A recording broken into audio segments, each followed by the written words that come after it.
Aula de Ciências, professora Sabrine, e o tema de hoje é Sistema digestório, tá bom? É a continuação, portanto, iremos abordar aí a questão da digestão ainda dos alimentos e algumas enzimas que vão fazer parte aí dessa digestão. Portanto, a digestão, como já havia dito na aula passada, ela se inicia na boca, tá bom? É nela que vai acontecer, que vai começar a sofrer a digestão química, porque na saliva a gente vai conter algumas enzimas, tá bom? Ela também vai umedecer o alimento, ela vai fazer com que o alimento desça aí com mais facilidades a partir do movimento peristáltico, tá bom? Portanto, a língua ela auxilia nessa movimentação do bolo alimentar na mastigação e na deglutição, que é o ato de engolir, tá bom? Portanto, dentro da nossa boca, nós teremos aqui glândulas salivares. Elas vão produzir saliva, tá bom? Que vão liberar aí na boca e por meio delas também vai ter ductos. Portanto, esses ductos aí vão conter alguma enzima que vai iniciar essa digestão. Portanto, o processo, tá bom? É realizado aí pela mastigação, terá auxílio aí dos dentes, tá bom? Portanto, os dentes têm como função cortar, mastigar, ou seja, triturar e esmagar, cortar também. Portanto, a parte mecânica, tá bom? Que é o ato pela qual eu mastigo o alimento, eu tiro as moléculas maiores e degrado em moléculas menores, tá bom? Temos aqui, ó, alguns dentes, o aparelho ou a dentição de um adulto, tá bom? Portanto, a dentição de um adulto aí, a gente vai conter aqui os molares, vejam bem, são 3, tanto em cima quanto embaixo a gente vai ter os molares, cujo a função deles é esmagar e triturar os alimentos, tá bom? Dentro do arco dental, esses são os dentes mais posteriores, ou seja, que estão bem lá no finalzinho da nossa boca. A gente vai ter aqui os pré-molares, vejam bem esses dois aqui. Portanto, os pré-molares, eles são localizados logo após os caninos e são especializados em esmagar e triturar os alimentos, tá bom? Temos aqui os caninos, que são dentes pontiagudos, que estão localizados aí após os incisivos e que são especializados em rasgar os alimentos. Temos também esses primeiros dentinhos aqui, que são os primeiros a nascer, tá bom? Que são os nossos incisivos, tanto no arco dental maxilar quanto no arco dental mandibular.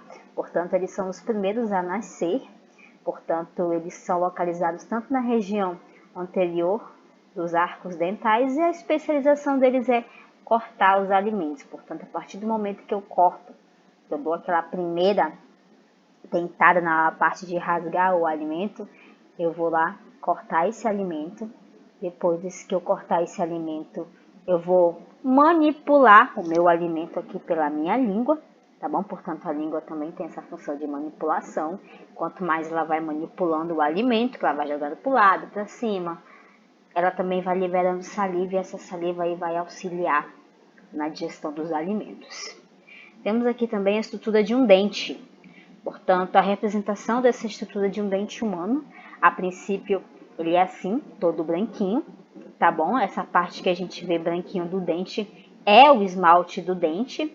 Portanto, esse esmalte, com o passar do tempo, ele vai se desgastando, dependendo do tipo de alimentação, excesso de café, excesso de vitamina C, alguns alimentos cítricos também que acabam desgastando esse esmalte do dente, portanto, é a camada mais superficial e é composta basicamente aí por minerais. A parte branquinha, eu vou chamar ele de esmalte, que é a camada mais superficial. Mais adentro eu vou ter aqui a dentina, que é um tecido rígido, que confere, ele que vai dar o formato do dente, tá bom? O esmalte que vai conferir a cor e a dentina que vai conferir aí ao formato do dente. Eu também vou ter aqui a parte mais externa, além do esmalte, eu vou ter a coroa, que é a região do dente que é mais exposta, acima da gengiva, tá bom? Portanto, a parte que a gente tem branquinha, que é a parte mais exposta, eu vou chamar de coroa dental. dentro do dente eu vou ter uma polpa. Essa polpa é rica em vasos sanguíneos e nervos. Portanto, quando a cárie ela começa a furar o dente aqui, aquela parte do esmalte do dente, que ela atinge a dentina e a gente consegue sentir aquela dor desconfortante, quer dizer que é aqui que a minha cárie vai estar aí situada, quer dizer que aqui tem rico, ou seja, são ricos em nervos e vasos sanguíneos, é por isso que a gente vai sentir dor, tá bom? Por conta desses nervos, porque dentro do meu dente eu vou ter nervos e vasos sanguíneos, é por isso que sai sangue a maioria das vezes, quando a cárie está consumindo toda a estrutura do dente. Temos também aqui a parte das raízes, que é a região onde ele vai se inserir, tá bom? Aí no osso. E a gente tem também a gengiva, que é aquele tecido mais exposto, aquele que vai recobrir a parte da base do dente. Portanto, essa base também ela contém aí poucos vasos, mas quando a gente acaba atingindo esse vaso, acaba sangrando também. Os dentes de leite são aqueles dentes que não contêm raízes. Olha só a raizinha aqui, ó. Os dentes de leite, olha só, ele vem até aqui o colo, tá bom? Portanto, na infância aí, até os 10 anos de idade, 11 anos de idade, até 13 no máximo, ainda tem criança perdendo o dentinho de leite, exatamente porque ele não contém a raiz, tá bom? Portanto, esses dentes de leite, que são substituídos aí pelos dentes permanentes, a gente vai ter aí por volta aí dos 5, 6 anos de idade que começam aí a surgir a nova dentição. Portanto, a dentição de uma criança é diferente da dentição de um adulto. Geralmente, aos 6 meses de idade surgem os primeiros dentes e aproximadamente aos 2 anos de idade essa dentição está completa. Portanto, a gente tem o início aqui que são os incisivos, que são os primeiros dentes a nascer.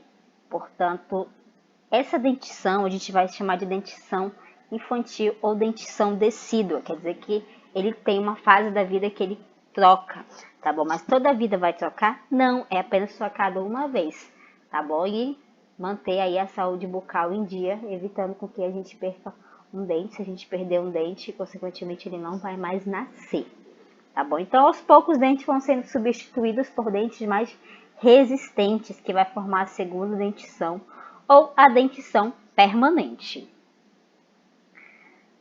Saindo um pouquinho aí da questão dos dentes, cuja função deles nada mais é que esmagar, triturar, rasgar, auxiliar aí no sistema digestório. Lembra lá que eu falei para vocês sobre a questão da saliva, que na saliva continham enzimas. Portanto, a gente tem alguns alimentos, na verdade são todos. Todos os alimentos eles vão ter uma enzima específica. Essa enzima específica ela vai ter como função quebrar essas moléculas para realizar essa digestão. Portanto, na boca, a gente vai conter, na saliva principalmente, a gente vai conter uma enzima que a gente vai chamar de amilase salivar ou pitialina, que é onde ela vai degradar de forma geral o amido, tá bom? Portanto, na boca inicia-se a digestão de amidos. Que são esses amidos, professora? A gente pode ter aí um pedaço de pão, um pedaço de biscoito, tá bom? A batata também, ela é digerida na boca.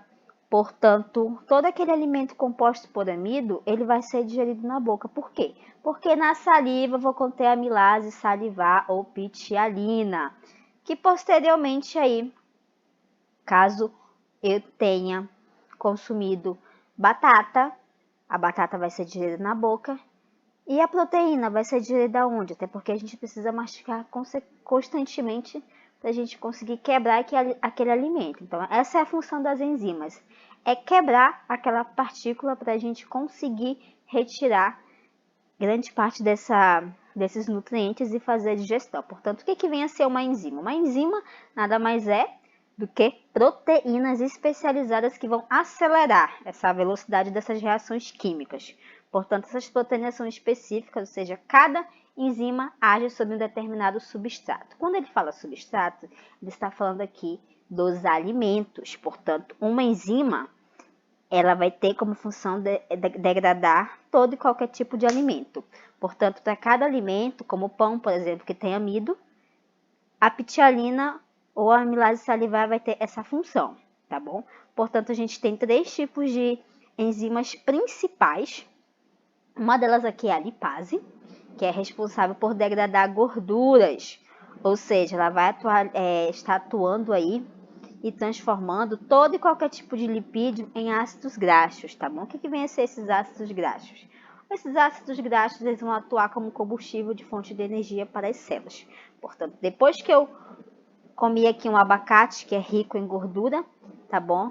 Que enzima vai estar atuando aqui para conseguir realizar essa digestão ou degradação? É a lipase, tá bom? Se eu consumir um alimento rico em gordura, vamos lá, o hambúrguer. O hambúrguer também tem gordura, mas ele também tem amido, correto? Então, a maioria vai ser digerida onde? Na boca, no caso o pão. A carne vai ser digerida por uma outra enzima e toda aquela gordura proveniente aí do queijo e da carne vai ser degradada aí pela lipase. Portanto, a lipase ela vai atuar aí na quebra de gorduras e transformar essa gordura em ácidos graxos, cuja função desse ácido graxo é atuar como combustível de fonte de energia para as células. Temos aqui a amilase, portanto a amilase aí tem como função quebrar os carboidratos específicos, como o amido também, transformando em maltose e glicose, tá bom? Portanto, ele vai também estar transformando em energia o combustível para as células. Temos a protease, que tem como função aí quebrar as proteínas. Carne, ovo, frango, tá bom? Queijo, todos esses macronutrientes que a gente vai conter aí, todos eles vão ser quebrados pela protease. Protease vai quebrar quem?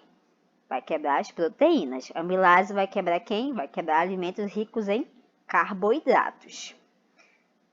Temos também aqui alguns alimentos ricos em enzimas digestivas, ou seja, eles vão ser enzimas naturais.